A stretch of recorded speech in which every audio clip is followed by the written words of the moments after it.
And a good afternoon to you, Stephen. How you doing? I'm doing good, guys. How you doing?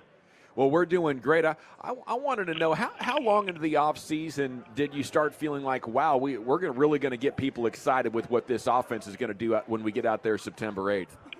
Well, I think we felt good about our offense really coming out of last year and just felt like, if we could add some wrinkles to this thing and do some different things, which is why we ultimately made the change with Scott and Kellen, that we could take it to another level. But, with the off season we had, always tough to lose a good player like Cole Beasley, but replacing with, Cobb and what he's done for us from Green Bay. Obviously, you got a little peek of that in that first game, and then getting Travis Frederick back and Jason Witten back. We just, felt like the pieces were there for us to really have a dynamic offense.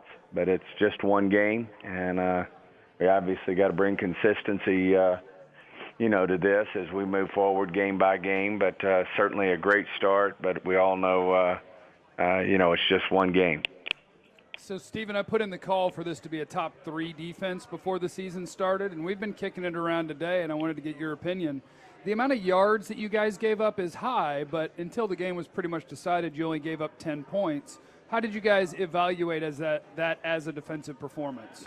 Yeah, I think you gotta take your hat off to Saquon and hats off to Eli. He always plays well against us. But as you said, we were able to really, for the most part, hold them down on the points. But we can certainly do better than we did on defense as well. I just think we got to have our run fits better.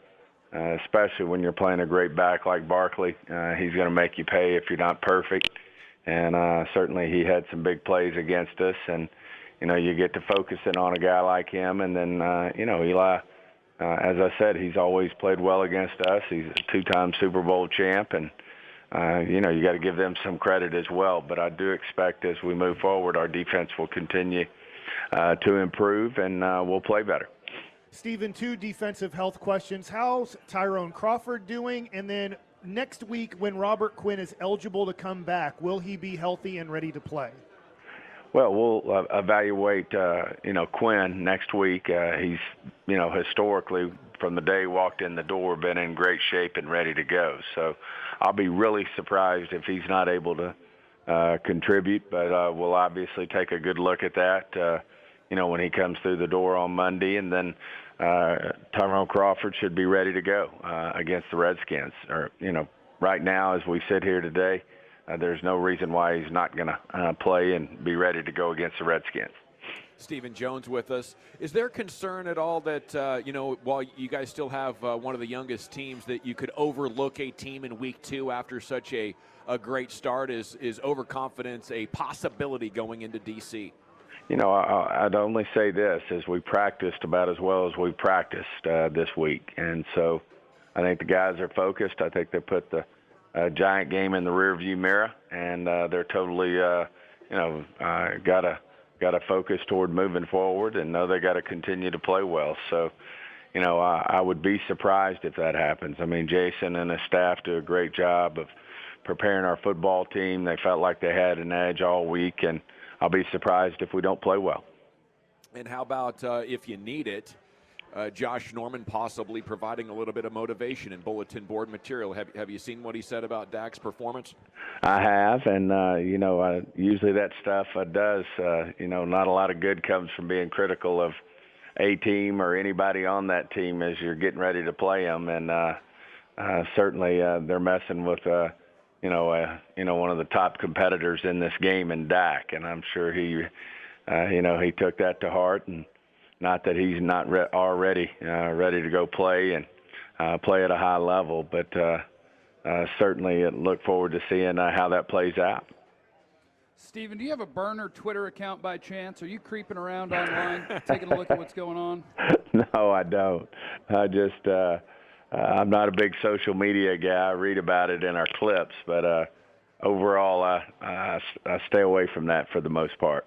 Okay, I asked because yesterday we have a Taco Charlton tweet that just said the waiting game, and maybe he ordered pizza, or maybe the rumors that we see flying around about maybe trades. Is there anything you can say about the status of Taco Charlton? No, other than he's on our team, and he's had a really good preseason for us. You get into mixing and matching depending on who you're playing. You want to put, and especially if you've got some position flexibility, then that helps. And so we'll just continue to see how this goes, and we'll go from there. Okay, without using any particular player names, so just forget my previous question altogether. But when it comes to the value of a player to other teams, how long can you hold on to the value of kind of where you were picked or where a team graded you, even if it's 2 or 3 years down the road? Oh, I think, it just depends on the player and the performance. It's just like Amari. He was a first-round pick, and he held his value. There are other players who are first-round picks that get waived. There's players that you get late value for, and then there's ones who are middle value. I think it's all a function of your performance on the field and your full body of work. Stephen Jones with us. I see Jonathan Allen and Jordan Reed, a couple of pretty big-time players for the Redskins, are out. How else is the rest of your health situation, and Zach Martin, Byron Jones, and down the line? Are you guys feeling as close to 100% as you can be? Yeah, we're sure close. I mean, obviously, Gifford's not going to play, but I think those guys are going to continue to work in and get more reps. So we feel real good about the health of our team as we're sitting here today. I know those things can change quickly, but overall feel good, and certainly can understand what Washington's going through. Those are two of their better players, and I know they're going to hate not to have them. Stephen, during the game, Aaron Andrews had a report, and Troy Aikman talked about it, that Jason Witten really didn't want to come in and then, I don't know what the exact words, but take over and be another big-time team leader like he's been throughout his pretty much whole career with the Dallas Cowboys. Can you explain maybe specifically what he's not doing and what he used to do, how he's backing off and possibly letting other guys do certain things? Well, I think Jason Witten exudes leadership. I mean, it's impossible for him not to be a leader, and the respect that he carries in our locker room is second to none. But, I think the bigger thing is, we all remember Jason that never wanted to come off the field, and might still not want to, but he's still, at the same time, he's got to understand what's in his best interest at this point in his career in terms of, a pitch count. And then the other thing is he knows that we've got to, bring guys like Blake Jarwin and Schultz and those guys along. So, in the past, I don't know that he had a lot of tolerance for that. He was wanting to be in there every play, and I think, to that degree, he's probably got a larger view of what we're doing as an organization in terms of what he's doing different. Stephen, have you had any communication with anybody with the Miami Dolphins over the last, 24 or so hours? Have we? Yeah. Yeah, we always, when you hear rumors or you get called, you have conversations between myself, Jerry, Will. We're always checking around and seeing what's going on. So, we make those visits. Of course, those are all sensitive because, when you're talking about somebody else's player, because they are their player, and, until something different happens, and, we're not going to talk about any specific names of guys or anything like that. But we, have a pretty steady diet of visiting with other teams. I mean, we're always trying to improve our roster. We see things or think players might be long somewhere, or if we think we're deep somewhere, then we float ideas out there. So that's just part of our player acquisition, player personnel process.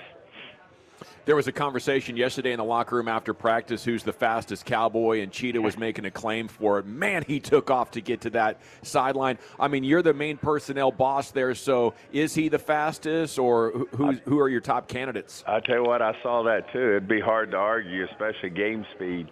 Not many people do that to Saquon, and that was very impressive what he did when he ran him down. And hard to argue with that. But as you know, we've got some guys with some great speed that that are sub 4.4 guys. Whether it's a Tavon Austin, a Byron Jones, those guys got real speed back there and can.